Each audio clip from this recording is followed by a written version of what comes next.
Pourtant, la loi est claire. Selon les termes du décret d'avril 2015 portant réglementation des produits cosmétiques et d'hygiène corporelle, sont interdits les mélanges artisanaux des produits cosmétiques. Des produits qui se retrouvent dans la plupart du temps sans étiquette d'indication ou de mode d'emploi. Malgré cela, les populations se retrouvent prises au piège. Et Madame Inzi en a payé les frais. Ça, c'est une lotion qu'une esthéticienne m'a prescrite.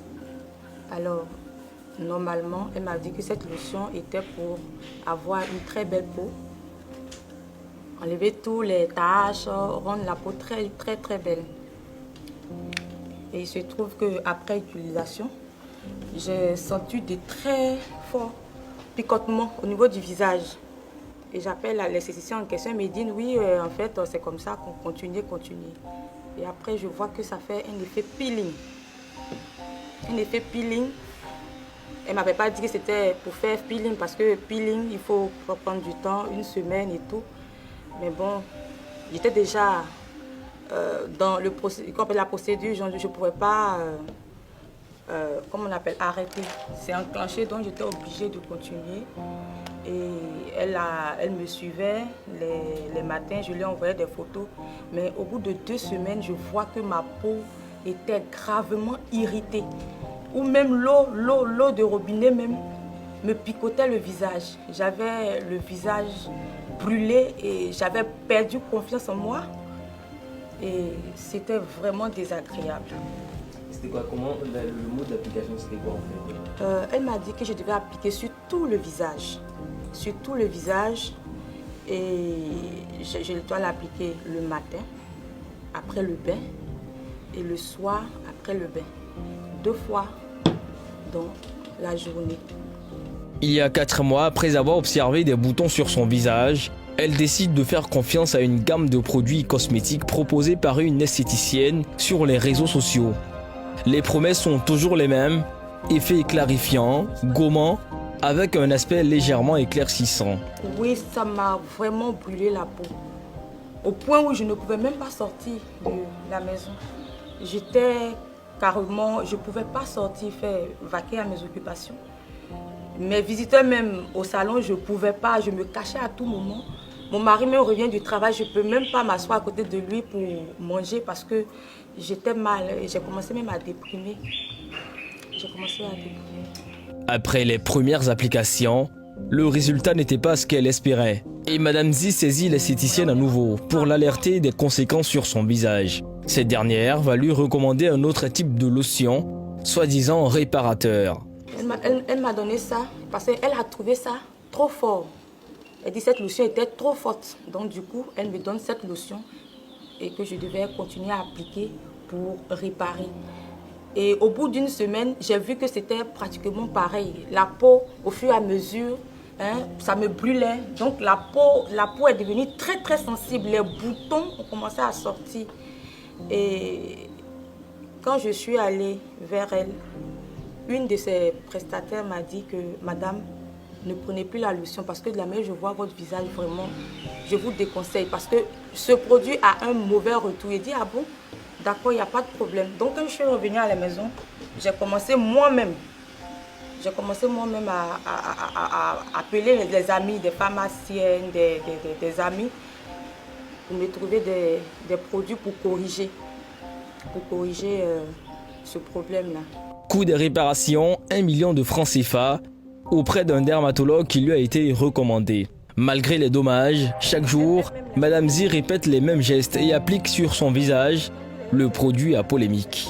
Oui, justement, j'ai eu confiance parce qu'elle me rassurait, elle me disait même qu'elle-même, elle appliquait sur le visage. Donc chaque fois, elle m'appelait pour me dire que moi-même j'applique, ne vous inquiétez pas, madame, continuez. Car à la fin, vous serez très heureuse. Moi, c'était ça, à la fin, je serai très heureuse. Et il se trouve qu'au bout de 3 semaines, je suis méconnaissable. Je suis méconnaissable. Vous savez que le visage, c'est ce qu'on voit. Une femme a tendance à vraiment plaire. Et quand le visage est dégradé, vraiment, on perd confiance en nous. Moi, j'ai perdu confiance en moi. Je sortais carrément camouflée. Souvent, même, je porte cache-nez même pour... Voilà. Je portais des foulards rien que pour me cacher, pour fuir le regard des gens. Parce que quand ils me voient tout ça, ils me demandent mais qu'est-ce que tu as sur le visage? Et c'est très désagréable. Madame Z, elle, s'est résolue depuis à porter plainte contre l'esthéticienne. Contactée, cette dernière se défend, confiant que Madame Z paie juste les frais de sa mauvaise utilisation du produit, ses consignes n'ayant pas été suivies à la lettre.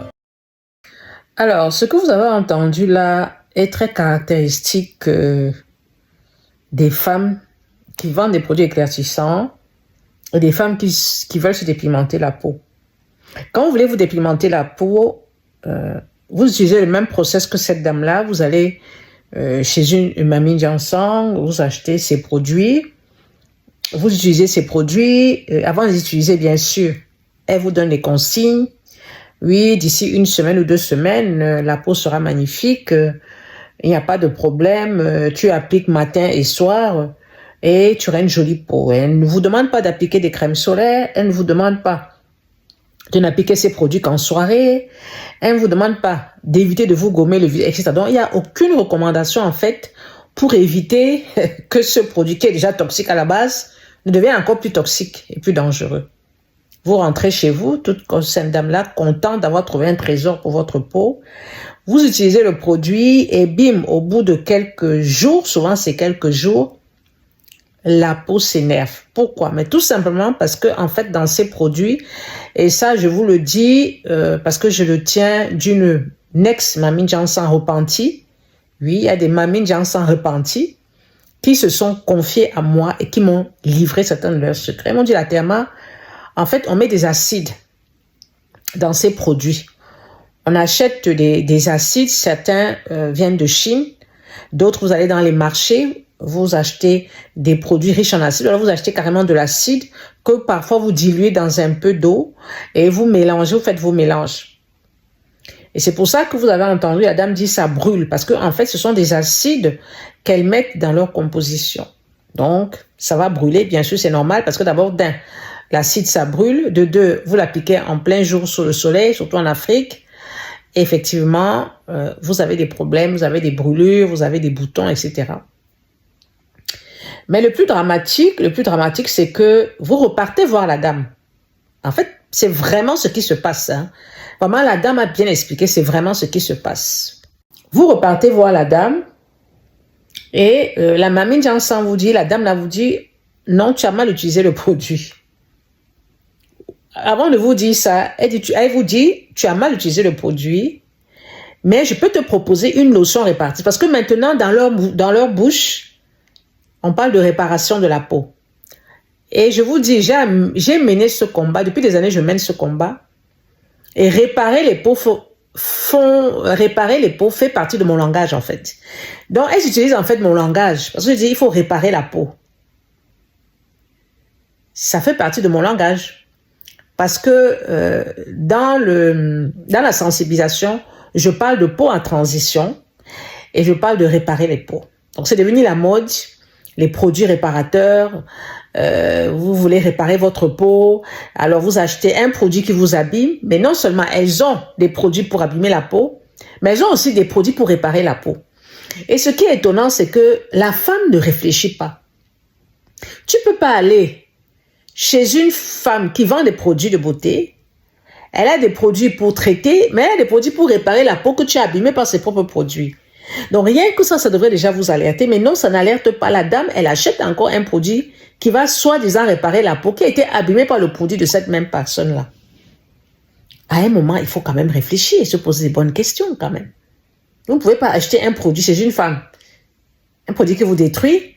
Vous repartez voir la dame, elle vous propose un produit pour réparer la peau détruite par son propre produit. Il y a une incohérence. Et c'est comme ça que ça fonctionne. Et c'est comme ça que les femmes se font avoir, se font berner malgré tout ce qu'on peut dire. Une femme qui vend des produits éclaircissants ne pourra jamais réparer votre peau. Il faut que vous mettiez ça en tête. Une mamie Jansan ne répare pas la peau. Au contraire, elle abîme la peau. Si vous voulez réparer votre peau, déjà, il faut arrêter les produits et ne pas aller voir ces femmes-là. Parce que c'est la catastrophe.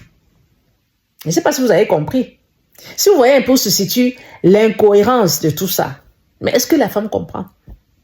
Quand tu vas expliquer à la dame, oh non, c'est pas vrai, oh non, je connais, oh non, je maîtrise, etc., alors qu'elle ne maîtrise rien du tout. Non à la dépigmentation volontaire de la peau.